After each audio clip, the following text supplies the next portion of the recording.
Yo, what's going on guys, it's Cynical, and today for you guys I've got some Crash Bandicoot Remake news and information for you guys. So all of this information comes from the official PlayStation blog, which of course means that this news is actually from some of the people who are actually working on the game itself. It's pretty much just going over what we can sort of expect from the n.sane trilogy. There's a bunch of interesting stuff jam-packed in here, so let's just dive straight into it. So this is what has been stated. It's practically impossible to make a traditional remaster of the original Naughty Dog games.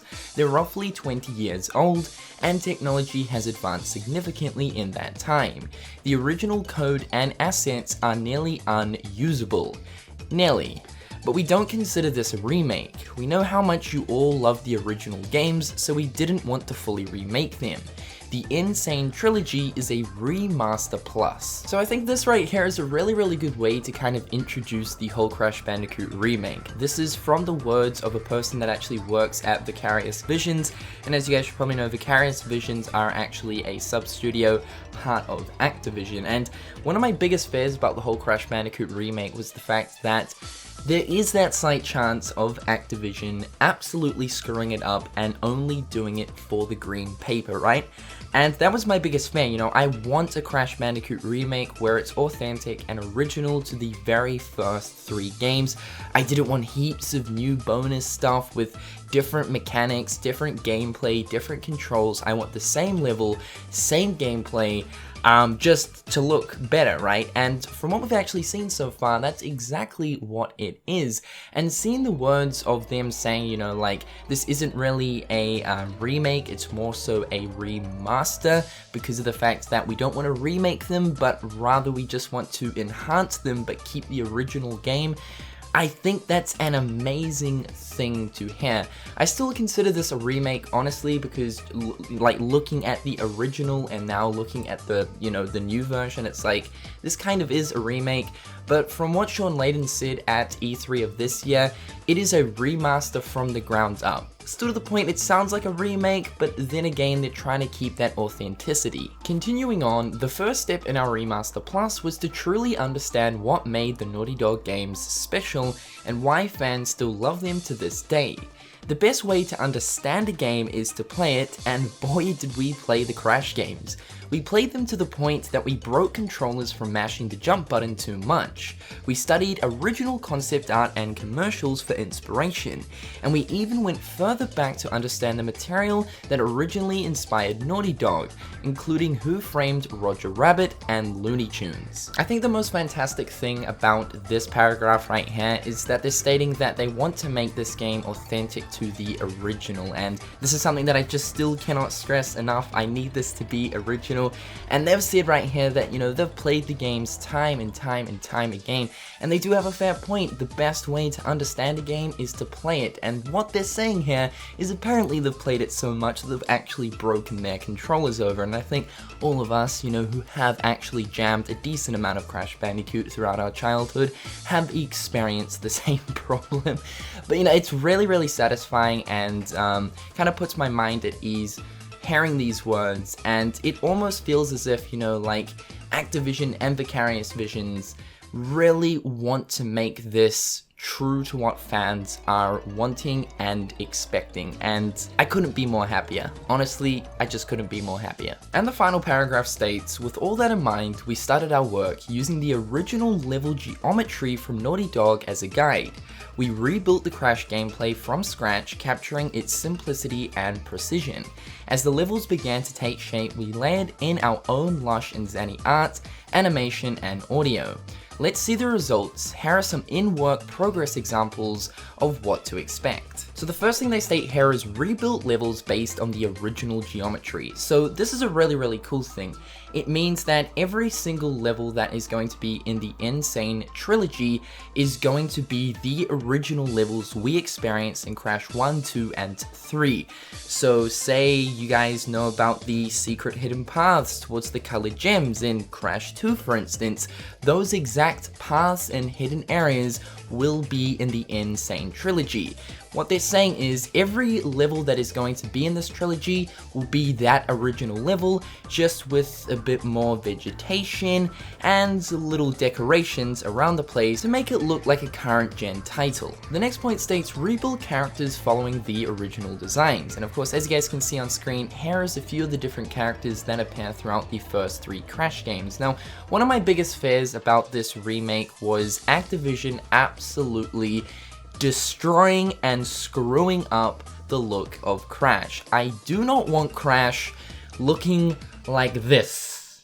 Jesus, what the fuck is this? No, I want a current gen Crash that looks extremely like the original Crash that I fell in love with, and I was actually surprised to see that the Crash that we have in the n.sane trilogy is very, very close to that of the original, and I have to say, he's looking fantastic, especially with his fur. You can actually see his fur. It's kind of the same effect that Ratchet's got in the PlayStation 4 sort of reboot of Ratchet & Clank, where you can actually see Ratchet's fur. The same sort of effect is here in the Crash Bandicoot Remake, and I have to say, it looks absolutely fantastic. And even looking at these characters now, they don't look so different from their original designs. They actually look spot on. They look like their original designs, just a tad bit updated, and I think that's the absolute best thing. Ruining the characters is something that you do not want to do for a fan base, because that's how you piss off the fans. So just gotta say, Activision and Vicarious Visions, you guys are absolutely killing it. The next point states, rebuilt cinematics inspired by the originals. So I think this one comes as expected. All of the cinematics that we see throughout Crash 1, 2, and 3 will be present in the remake trilogy, except they're just going to look better. And we clearly saw this in the trailer. It shows us one of the cinematics from Crash 1, and then it transitions into what the next gen cinematics are going to be looking like. So fantastic work. And lastly, they go in to talk about adding new features to the trilogy. This is what has been stated. Choosing new features is a difficult process. We consider numerous things, including the team's ideas and fan requests, but perhaps our most important consideration is the evolution of the franchise itself.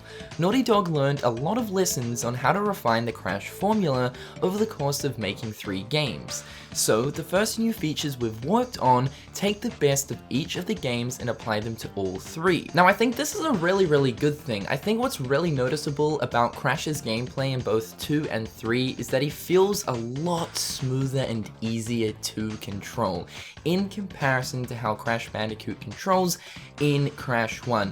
Gonna be honest with you guys, personally I believe that Crash feels a little bit stiff in Crash 1 in comparison to how he controls in Crash 2 and 3. Both Crash 2 and 3 are absolutely amazing platformers just due to how well Crash feels. So of course, it means that Crash is going to feel exactly the same throughout all 3 of the Crash games in the trilogy, which is absolutely fantastic. And of course, you guys will be happy to know that of course, there is analog support for all 3 games in the trilogy as well. In case you guys don't know, there was never any analog support for Crash 1, which meant that you had to use the D-pad, so now we can finally play Crash 1 with the analog stick. So these right here are a few of the new features that are going to be added to the trilogy. So the first one is unified checkpointing and save game system. This includes manual and auto-saving. I just have to say, this one right here, auto-saving, is going to save your butt. Alright, it's gonna save your butt. If you guys remember the Crash games on PlayStation 1, you had to manual save, so it would mean going back to the warp room and saving from the warp room, right? Now, the way you saved in Crash 1 was worse, okay? So, the way you saved in the first game was you either had to get a gem or complete a bonus round. Literally, that was the only way to save your damn game. So thank Lordy Lord, there's finally proper saving in Crash 1. The next one is unified menu system. So this is the updated menu for Crash 1 in the trilogy. I have to say, it's looking super clean.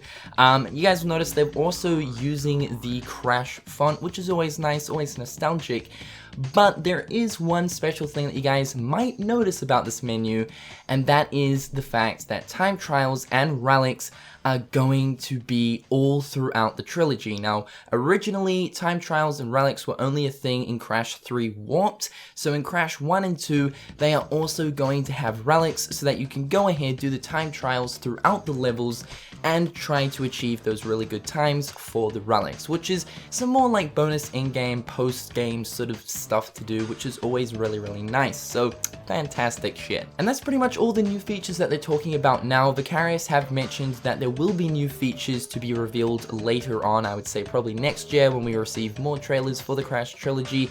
But I'm really excited to see what these other extra features will be. I'm really hoping that they don't steer too far away from the actual original concept itself. I think with things like adding time trials to all 3 games and a different menu system and autosaving, those are absolutely fantastic. So as long as Activision and Vicarious can add features that are just little minor things and add like little cool quirky stuff to the game itself, I think that's okay, just as long as it doesn't steer away from the original concept. But however guys, that is a ton of news to do with the Crash Trilogy. I have to say, I am absolutely so impressed with this as of right now. I know it's only footage, but we've seen a decent amount, and from the footage alone, I have to say, I'm impressed with Vicarious and Activision. They are doing things right, and I wasn't expecting that. I'm gonna be dead honest, I really wasn't expecting that. Crash looks great, the gameplay looks very close to being authentic, which is fantastic.